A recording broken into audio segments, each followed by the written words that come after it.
Welcome, dear viewers, to another powerful story that will take you deep into history.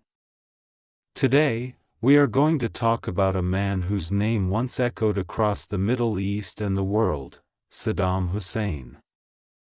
Loved by some, feared by many, and remembered by all, his final day was one of the most dramatic endings in modern history. In this video, we will walk together through the very last 24 hours of Saddam Hussein's life, hour by hour, moment by moment, capturing the silence, the emotions, and the fate that awaited him. Let's begin this unforgettable journey. December 29, 2006. The night was heavy in Baghdad, carrying the weight of an entire nation's history. Inside a heavily guarded prison known as the Rock, Saddam Hussein lay awake. For years, he had ruled Iraq with an iron fist. He had faced wars, sanctions, and finally, a trial that ended in a death sentence. And now, his last hours had arrived. The guards watching him were not ordinary soldiers. They were part of a special American detail called the Super 12. For months, they had observed him closely, his habits, his moods, even his sense of humor. To them, Saddam was no longer the mighty dictator who once controlled Iraq. He was an old man, calm, sometimes defiant, sometimes reflective. On that final night, they saw him pacing in his cell, reciting prayers, and occasionally whispering verses from the Quran. As midnight approached, the atmosphere inside the prison grew tense. Every soldier and official knew what would happen at dawn. Saddam, however, showed no sign of fear. When one guard asked if he needed anything, Saddam simply shook his head. He had accepted his fate. He did not beg, he did not plead, he carried himself with the same pride he had shown in the courtroom. At dawn on December 30th, he was offered a final meal. Sources say it was simple, rice with chicken and some hot water mixed with honey.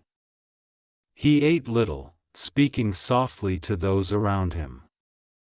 There were no tears in his eyes. Instead, he spoke about Iraq, about faith, and about how history would judge him.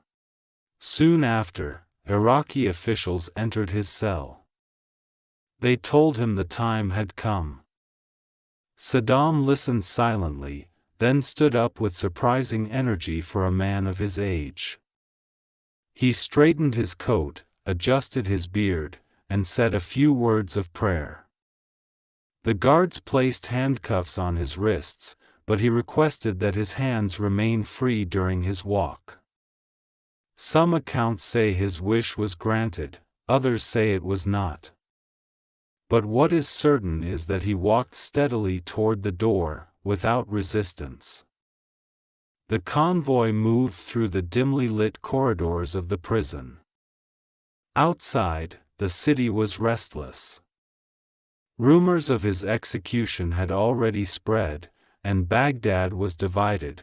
Some celebrated, others wept, and many simply watched in silence. Inside the prison, every step echoed with the sound of finality. Saddam was taken into a small chamber where the gallows stood. A wooden platform, a thick rope, and a trapdoor waited for him. Around him were Iraqi officials, guards, and witnesses who had been called to see the execution. Some of them shouted insults, chanting the names of those who had died under his rule. But Saddam did not reply with anger. Instead, he began to recite verses from the Quran. His voice was steady, firm, and unbroken. One official asked if he had any final words. Saddam replied, Iraq is nothing without me, or so some witnesses later claimed. Others say his last words were prayers to God. What remains beyond doubt is that he stood tall, even in his final minutes. The executioners placed the noose around his neck. The rope was thick, and the knot rested just behind his ear. Saddam looked at the crowd before him, his eyes steady, his posture unshaken. The room grew silent. Only the sound of his voice filled the air, repeating the words, Allahu Akbar, and La ilaha illallah, God is great, there is no God but God. Without further delay, the lever was pulled. The platform dropped, and Saddam Hussein fell through the trapdoor. In an instant, the dictator who had once ruled Iraq with absolute authority was gone. The room erupted with mixed emotions. Some cheered, some cursed, and others simply stared, stunned by the finality of the moment. But even in death, Saddam's presence lingered. His body was quickly covered, placed in a coffin, and prepared for burial. The news spread like wildfire across Iraq and the world. Televisions broadcast the images, and soon, leaked footage of the execution began to circulate online. The world watched in disbelief, not just at the fact of his death, but at the speed and drama of it all. For Iraq, the execution marked the end of an era.